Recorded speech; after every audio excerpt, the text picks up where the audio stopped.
पहले से ज़्यादा समर्थन हमको मिल रहा है, इसमें कोई दो मत की बात नहीं है। और इस चुनावी दौर में लगता नहीं है कि मेरे साथ कोई चल रहे हैं, ऐसा तो लगता नहीं है। जैसे कि आप अभी अपने क्षेत्र में घूमते हैं तो यहाँ की जन समस्या क्या क्या है और लोगों की क्या मांग है इस वक्त? अभी तो चुनाव का माहौल है। जो लोग सोए हुए थे अनुमंडलीय अस्पताल और जयमंगला उच्च विद्यालय की चर्चा हर जगह कर रहे हैं और उम्मीदवार, लेकिन आज तक उन लोगों ने कभी उस तरफ आंख उठा के नहीं देखा होगा। चूँकि चुनाव का माहौल है तो अनुमंडलीय अस्पताल का मुद्दा उठता है, जयमंगला हाई स्कूल का मुद्दा उठता है, लेकिन उनसे ज़रा पूछा जाए कि कभी उन्होंने अनुमंडलीय अस्पताल के लिए कोई प्रयास किया है क्या?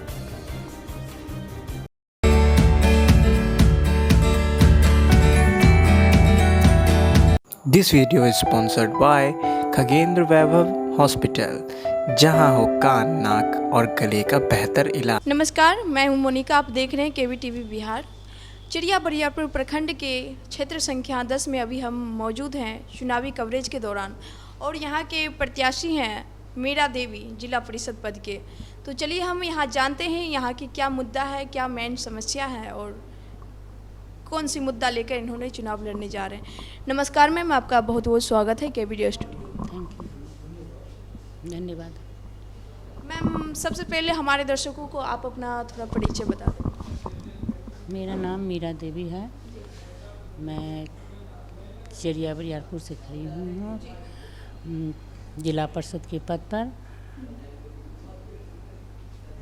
मैम, आप चुनाव लड़ने जा रहे हैं तो पहली बार चुनाव लड़ने जा रहे हैं या पहले?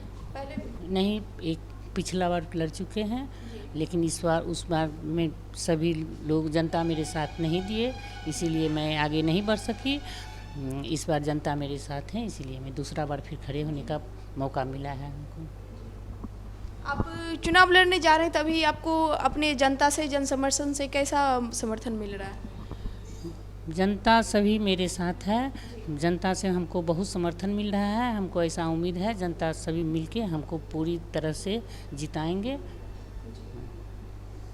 मैम, आप अपने यहाँ के जनता से क्या अपील करना चाहते हैं एक बार? हम यही अपील करते हैं जो जनता हमको जिताएं और जनता की मांग हम सभी पूरा करें। जितनी भी समस्या है सभी समस्या का हम हल करें।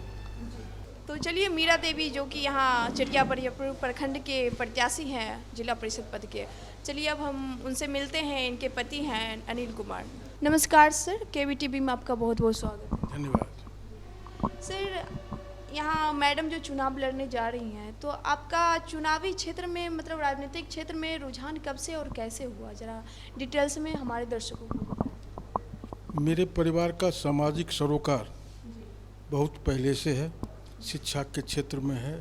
मेरे चाचा स्वर्गीय सत्तो बाबू शिक्षा के क्षेत्र में 1945 से ही लगातार शिक्षा के क्षेत्र में उनका योगदान रहा है। चाहे वो बेगूसराय का गणेश दत्त महाविद्यालय हो, चिड़िया बरियारपुर का राजेश्वरी उच्च विद्यालय हो, मंझौल का बिंदेश्वरी कन्या मध्य विद्यालय हो, या मंझौल का रामचरित्र सिंह महाविद्यालय हो, हर जगह मेरे सबसे बड़े चाचा सत्तो बाबू, उनका हर जगह योगदान रहा है। 1945 में उन्होंने 51,000 रुपये उस कॉलेज को दान स्वरूप दिया था, जिसमें इस इलाके के बच्चे पढ़ लिख सके।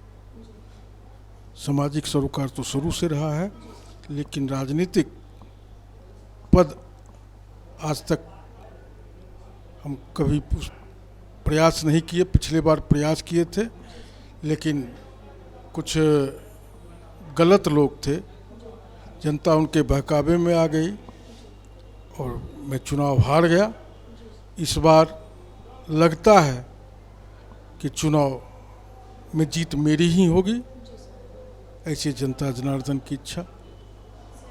जैसे कि आप पहली बार भी चुनावी दौर में खड़े होकर चुनाव लड़ चुके हैं, तो पहला एक्सपीरियंस और इस बार चुनाव लड़ने जा रहे हैं, तो कैसी दोनों का कंबाइंड, मतलब कैसे चुनावी प्रक्रिया कैसी चल रही है अभी आपकी? पहले से ज़्यादा समर्थन हमको मिल रहा है, इसमें कोई दो मत की बात नहीं है। और इस चुनावी दौर में लगता नहीं है कि मेरे साथ कोई चल रहे हैं, ऐसा तो लगता नहीं है। सर जैसे कि आप अभी अपने क्षेत्र में घूमते हैं तो यहाँ की जन समस्या क्या क्या है और लोगों की क्या मांग है इस बार? अभी तो चुनाव का माहौल है। जो लोग सोए हुए थे अनुमंडलीय अस्पताल और जयमंगला उच्च विद्यालय की चर्चा हर जगह कर रहे हैं और उम्मीदवार, लेकिन आज तक उन लोगों ने कभी उस तरफ आंख उठा के नहीं देखा होगा। चूँकि चुनाव का माहौल है तो अनुमंडलीय अस्पताल का मुद्दा उठता है, जयमंगला हाई स्कूल का मुद्दा उठता है, लेकिन उनसे ज़रा पूछा जाए कि कभी उन्होंने अनुमंडलीय अस्पताल के लिए कोई प्रयास किया है क्या? हाँ, मैंने तो बिल्कुल प्रयास किया था। श्री चंद्रमोहन राय जी स्वास्थ्य मंत्री थे, उनका ननिहाल मंझौल था। दर्जनों बार मैं उनके पास गया और साथी लोग मेरे साथ थे। उस समय एक जिला पार्षद जुन्ना बाबू मेरे साथ थे, उनके साथ गया था और उनका चूँकि ननिहाल मंझौल था और काफ़ी दौड़ लगाने के बाद ये स्वरूप खड़ा हुआ अनुमंडलीय अस्पताल का। लेकिन फिर किसी जनप्रतिनिधि का ध्यान उस तरफ नहीं गया, वो खंडहर बन के अभी खड़ा है। और निश्चित रूप से मेरा प्रयास रहेगा कि अगर मैं चुनाव जीतूं या हारूं, अनुमंडलीय अस्पताल पर बिल्कुल मैं अपना ध्यान केंद्रित करूंगा। सर जैसे कि आपके कहने के मुताबिक यहाँ की मुख्य समस्या मतलब अस्पताल है अनुमंडल की। जी सर।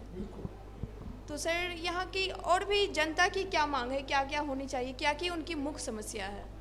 जल जमाव की समस्या है, नाली की समस्या है, कानून व्यवस्था की समस्या है।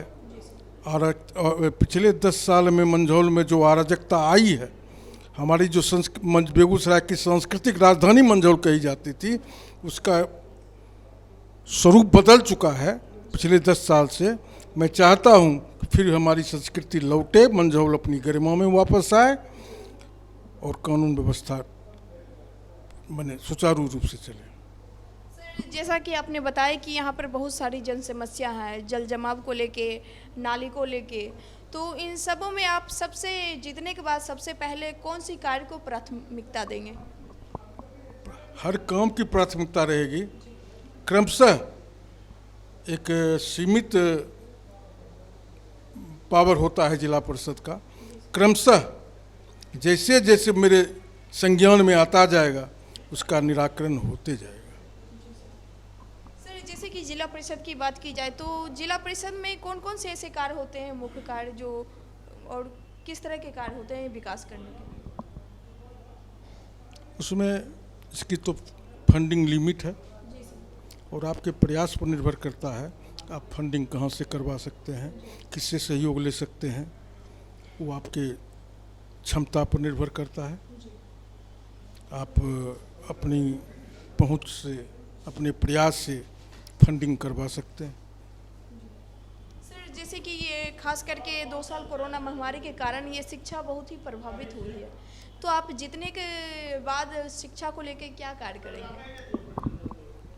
जहाँ देखेंगे जो चीज़ कमी होगी बिल्कुल उसको पूरा किया जाएगा। सर हमारी सरकार नारी सशक्तिकरण को बढ़ावा देने के लिए बहुत सारे कदम उठाए हैं, जैसे कि आज भी चुनावी क्षेत्र में ही देखिए कि पुरुषों की अपेक्षा महिलाएं की सीट बहुत ज़्यादा होती है। आपकी मैम भी एक महिला प्रत्याशी हैं, तो आप जीतने के बाद महिला सशक्तिकरण को लेकर आपका क्या विचार होगा, क्या उनके लिए कदम होगा? महिला माँ का रूप होती है, सम्मानीय होती है और बिल्कुल नारी सशक्तिकरण के पक्ष में मैं हूँ और मैं उनका सम्मान करता हूँ। सब मेरी माँ बहन हैं, प्रणाम करता हूँ उनको और उनका सम्मान होना चाहिए। सर जैसे कि पिछले 2 सालों से कोरोना लॉकडाउन जो चल रहा था, जिसमें कि हर एक गांव में, हर एक कस्बे में बहुत सारी परेशानी झेलनी पड़ी, हर एक जगह। तो इस परेशानी को, इस महामारी को आप कैसे अपने क्षेत्र में किस तरह से इसको संभालें? कोरोना के समय में चूँकि मैं भी कोरोना पीड़ित ही था, इसलिए ज़्यादा सहयोग नहीं कर पाया था, इसके लिए मैं क्षमा मांगता हूँ। और सर मनरेगा के तहत जो मजदूरों की आजकल शोषण चल रही है और ख़ास करके मशीनीकरण को लेकर किसान इसमें काफ़ी ज़्यादा प्रभावित हो रहे मजदूर लोग, तो इसमें आपका क्या योगदान रहेगा? मनरेगा में मजदूरों को मजदूरी मिलेगी मजदूर ही काम करेंगे और कोई मशीन जेसीबी वगैरह काम नहीं करेगा। मजदूर ही काम करेंगे, उचित उनकी मजदूरी मिलेगी और उस पर कोई समझौता नहीं होगा। मेरे क्षेत्र में अगर मैं जीत जाता हूं तो बिल्कुल मेरे क्षेत्र में मनरेगा सुचारू रूप से चलेगा, इसमें कोई शंका नहीं। सर, जैसे कि प्रधानमंत्री आवास योजना के तहत बहुत सारे मतलब क्षेत्र में क्या होता है कि उसमें 20,000 30,000 कमीशन लिया जाता है। खास करके शौचालय जो 10 12 15,000 की रहती है उसमें भी एक कमीशन लिया बांधा हुआ है। तो आप अपने क्षेत्र में इस भ्रष्टाचार को, इस विचारधारा को कैसे तोड़ेंगे? जितने भी मुखिया जीत के आएंगे मेरी विनती रहेगी कि आप जनता के सेवक हैं, मैं भी सेवक हूँ, जीतूं या हारूं जो भी जीतेंगे उनसे मेरा निवेदन रहेगा कि किसी के हक को मत खाएं, उसके हक को उसको हक में जाने दें, और ये अच्छी बात नहीं होती। बहुत ही अच्छी बात है, जो कि ये जो मुख्य परेशानी है जनताओं की, जो कि सही राशि नहीं मिल पाने के कारण उनका घर अधूरा रह जाता है, और ये मेन परेशानी है जो कि आप इसको लेके कदम उठाएंगे तो बहुत खुशी की बात है। सर, आगे आप अपनी जनता से क्या अपील करना चाहते हैं? जनता से यही अपील करना चाहेंगे, अगर मेरी छवि साफ सुथरी और स्वच्छ हो, हमें पसंद करें तो बिल्कुल निर्भीक होकर मतदान करें। बस यही अपील मेरी जनता से है। सर, अभी आप क्षेत्र में घूमते हैं तो जन समर्थन आपको कैसा मिल रहा है? किस तरह के आपका जनता के प्रति रुझान है? बहुत अच्छी रुझान मिल रही है जनता के तरफ से, आगे देखिए।